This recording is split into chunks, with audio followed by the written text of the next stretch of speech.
right, let's get into it. What's the connection between a Fortnite gamer and a chart-climbing pop phenom? Today, honey, we're unpacking the rise and the very real fallout around the artist known as D4vd.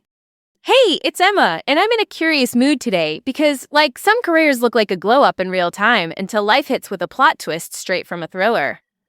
So, picture this. David Anthony Burke, stage name D4vd, born in Queens, raised in Houston, homeschooled after 7th grade, church choir kid, piano kid, gospel until his early teens. Then suddenly he's making original songs for Fortnite montage videos in 2021 to dodge copyright flags, and by 2022 he's viral on TikTok with romantic homicide. That's a career pivot with receipts. Quick mini story time. I once tried to mash up my two unrelated hobbies during a rough patch. I was burned out on pop culture commentary, so I started hosting thrifted runway nights at this tiny downtown bar while BJing moody early 2000 R&B. It sounded chaotic. It was chaotic. But the vibe, people came for the fits, stayed for the slow jams, and suddenly my inbox was full. It taught me that constraint and desperation can be a creative trampoline, which is why D4vd's story hits. He had a platform constraint, YouTube copyright, and he turned that no-go into original songs with actual heat. Necessity became the muse. Total kismet moment. Okay, let's move on. Who is D4vd sonically? He is lo-fi pop meets R&B meets indie rock. Soft tenor, vibey falsetto, early tracks like You and I and Take Me to the Sun went up on SoundCloud. Also, he picked the name D4vd partly for SEO because if you can't be found, you basically don't exist online. Smart. And yes, he's anime influenced. Think Dragon Ball Z Heart with film noir visuals. Romantic Homicide's video leaned noir, shadow, mood, not the TikTok neon thing, and that contrast made people double take. By late 2022, he signs with Darkroom and Interscope. That's the hit-making label team behind a lot of chart kids. And Here With Me, which had been a SoundCloud gem, jumps to streaming, climbs the Hot 100, and finds international legs in places like Singapore. 2023 brings the EP Petals to Thorns, then an extension called The Lost Petals. The kid not just single-driven, he can build worlds.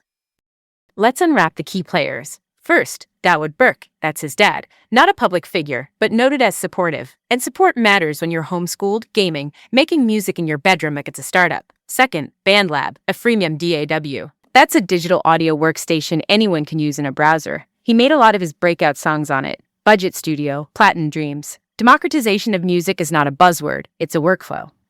Then the cosigns. SZA, the R&B superstar, brought him out as an opener on parts of the SOS tour. That is not just a flex. Touring with a pro is like a crash course in stamina, craft, and stagecraft. Kali Humberstone, the UK alt-pop artist, features him on Super Blood Moon, and later he links with Kali Uchis, that's the genre blender and Grammy winner, on Crashing. Collaborations widen your map, and they did for him. Pop culture footprints kept stacking. In 2024, he's on the Invincible series soundtrack with Feel It. That's the Amazon Prime Video superhero show. He also performs Remember Me for Arcane Season 2, the animated series with League of Legends lore. And yes, Coachella in 2025, he attempts a backflip and faceplants. An epic fail but charmingly human. The internet roasted him, then weirdly loved him harder, because being a little messy on stage is relatable content. Career apex, right? He drops his debut album, Withered, in 2025. It peaks top 20 on the Billboard 200, around number 13. He showcases the album in the Philippines at the SM Mall of Asia, which is a savvy international play.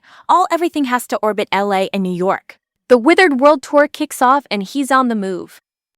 Okay, pause. This next part is everything, and it's dark. In late 2025, a tow yard worker in Los Angeles reports a foul odor from an impounded car registered to D4vd. Police find human remains in the front trunk. Later identified as Celeste Rivas Hernandez, a 14-year-old girl from Lake Elsinore. A search warrant follows at a Hollywood Hills property he had occupied. Electronic materials are seized. The tour and a planned Alex album reissue get suspended. Brand partners step back. We're talking Interscope pausing promo, Crocs and Hollister pulling him from campaigns. It's the entertainment industry's reputational risk reflex in full.